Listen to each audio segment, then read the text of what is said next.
अस्माकं तु विशिष्टा जे तान्निबोध द्विजोत्तमं नायकामम सन्यास संज्ञार्थम ता ब्रवीमि। हे ब्राह्मण श्रेष्ठ, आम पक्षर भी जो प्रधान योद्धा मैंने अच्छा से आपण जाणी नियंतु। मो सेना जो सेनापति मैंने अच्छा आपण जानिबा निमंते सेमानंकर नाम कहूँ। भवान भीष्मश्च कर्णश्च कृपश्च समितिञ्जयः अश्वत्थामा विकर्णश्च सौमदत्तिस्तवैव।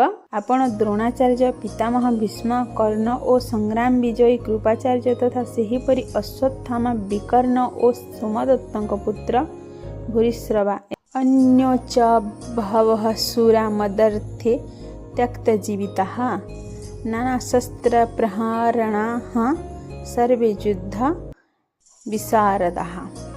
एमानଙ୍କ छड़ा मो पाई जीवन आशा त्याग कर आहरी बहु शूरवीर नाना प्रकार अस्त्र शस्त्र सज्जित हो उपस्थित अच्छा से समस्ते युद्ध रे निपुण।